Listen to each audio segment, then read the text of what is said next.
नमस्कार, मैं हूं डॉक्टर जिज्ञासा भारत होम्योपैथी से और आज हम बात करेंगे आईबीएस को रोकने के सटीक उपायों के बारे में।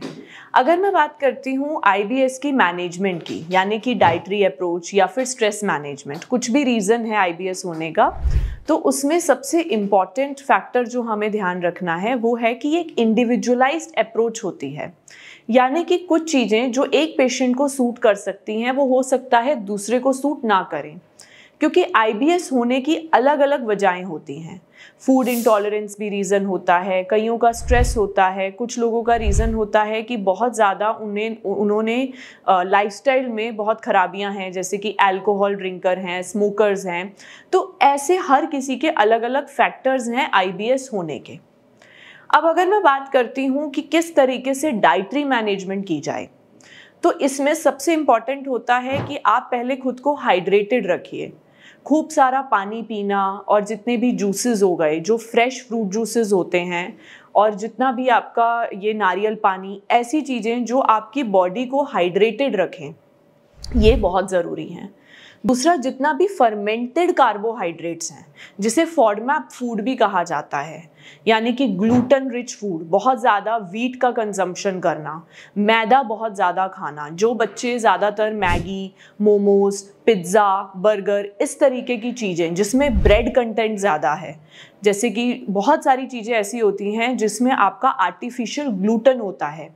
ये कंपाउंड ऐसा है जो आईबीएस के सिम्टम्स को ट्रिगर करता है। बहुत ज़्यादा स्पाइसी फूड जो लोग लेते हैं, बहुत ज़्यादा अल्कोहल कंजम्पशन के साथ साथ स्मोकिंग करते हैं, तो ऐसे में आईबीएस के सिम्टम्स को मैनेज करना मुश्किल हो जाता है। एक तो आपको इन चीज़ों को कंट्रोल करना है। दूसरा, अगर हम बात करें स्ट्रेस मैनेजमेंट की, तो इसमें ऑलरेडी पहले भी मैं बता चुकी हूँ कि योगा, मेडिटेशन और ब्रीदिंग एक्सरसाइजेस, स्ट्रेचिंग एक्सरसाइजेस, ये बहुत ज़रूरी हैं हमारे ब्रेन को काम डाउन रखने के लिए, क्योंकि आईबीएस में किसी तरीके की स्ट्रक्चरल एबनॉर्मेलिटी नहीं देखी जाती, बल्कि फंक्शनल लेवल पर ये प्रॉब्लम होती है। Alternate diarrhoea, constipation, bloating, gas का बनना, तो ये सारी चीज़ें फंक्शनल लेवल पर प्रॉब्लम होती है।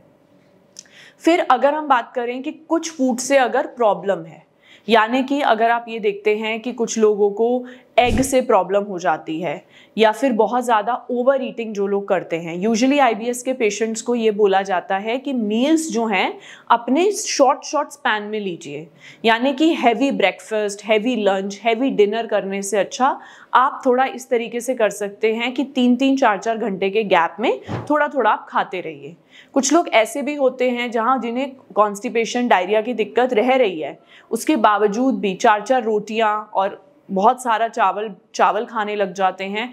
ओवर ईटिंग वाली प्रॉब्लम की वजह से भी आईबीएस होता है।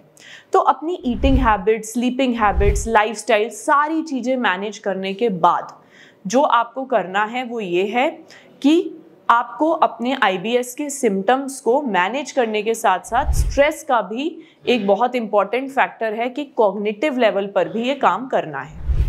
आई होप आपको समझ आ गया हो कि आईबीएस के सिम्टम्स को कैसे मैनेज कर सकते हैं और मेडिकेशंस के साथ साथ क्या डाइटरी चेंजेस आप ला सकते हैं जिससे आपका आईबीएस कंट्रोल में रहे। Thank you.